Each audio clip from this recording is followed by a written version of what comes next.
going on, guys, and welcome to my first video of my horror Halloween review series this month.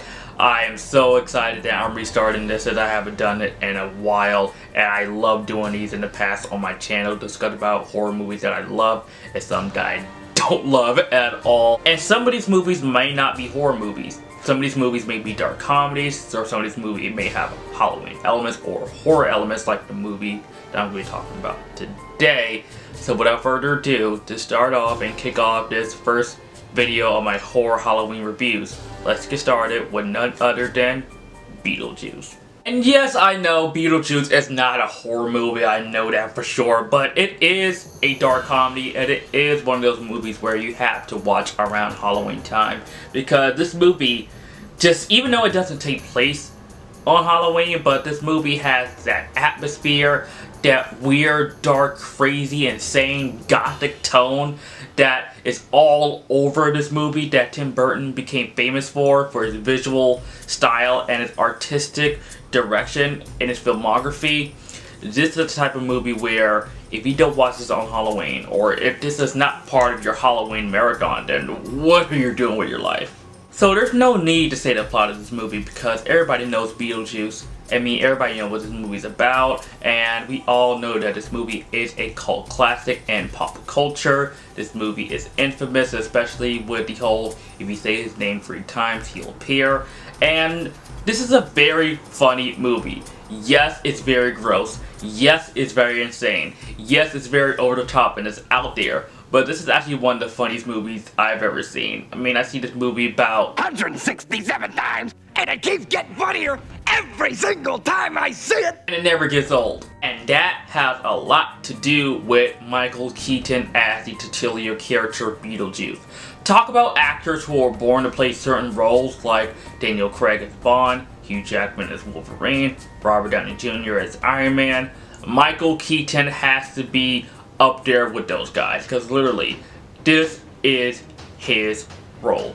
Yes, I loved him as Batman. Yes, I loved him as the Vulture. And yes, I loved him in Birdman.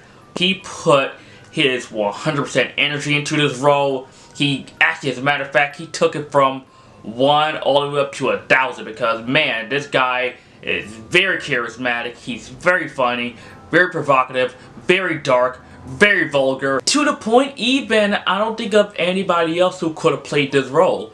He made this role his own, and as much as I loved him in his role, what's another great thing about Michael Keaton is that he's almost unrecognizable in this movie with all the makeup that he wore in this movie. Like, I couldn't even tell if it's him.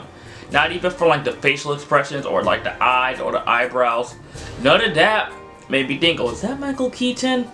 That's how great of a job he did as his character. One thing I did notice about this movie when I rewatched it the other night is that we don't get a lot of Beetlejuice in this movie because he's not the main focus in this movie. The main focus in this film are the Maitlands, played by Geena Davis and Alec Baldwin, a married couple who died in a car accident, and they came back to their house and they found out that they are in fact ghosts. And then this family moves in, played by Jeffrey Jones, Captain O'Hara, and Winona Ryder as Lydia. And the Maitlands trying to find a way to kick this family out of their home that they owned before they passed away. So that's when Beetlejuice come into play, so they can just kick that family out of there. Favorite scene in the movie was the Day-O scene, and the family and the guests started dancing, and that amazing iconic scene. I mean, you guys all know that scene. I can't go any further details on that, but that scene was amazing. And let's talk about the practical effects in this movie.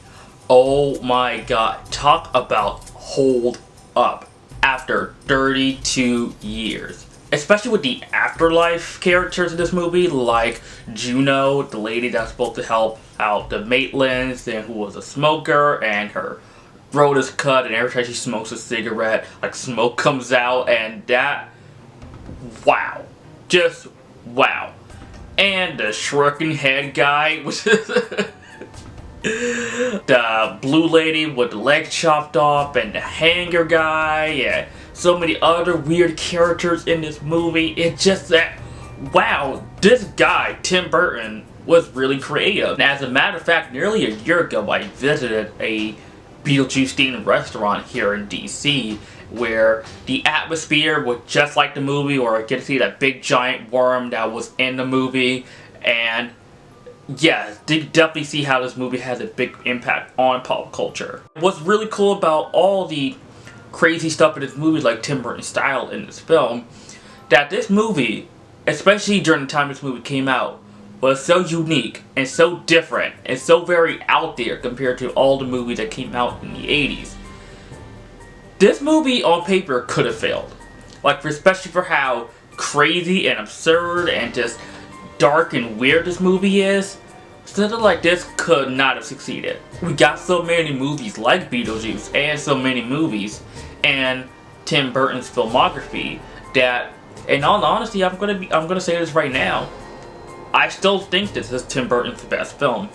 Yes, I love Batman and Edward Scissorhands and plenty of his other films, but when it comes to a movie, when I automatically think of Tim Burton, I think of this. But if I ever have to have one nitpick in this movie, that the stop motion effect does get a little wonky at times, like especially when the Maitlands try to like morph their faces in order to scare the family and Lydia in the house so they could just leave their place.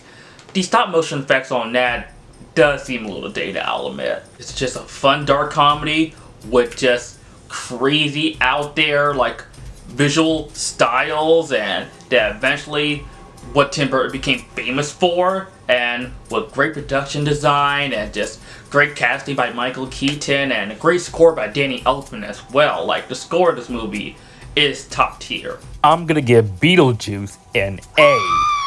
Thank you so much for watching, and it's great doing these reviews again because I love talking about these type of movies during the Halloween season, and there will be more coming your way very soon. Thank you so much for watching. Let me know what you guys think of Beetlejuice in the comment section down below. And as always, guys, if you're new to the channel and you like this video, like, comment, subscribe, and I'll see you guys next time.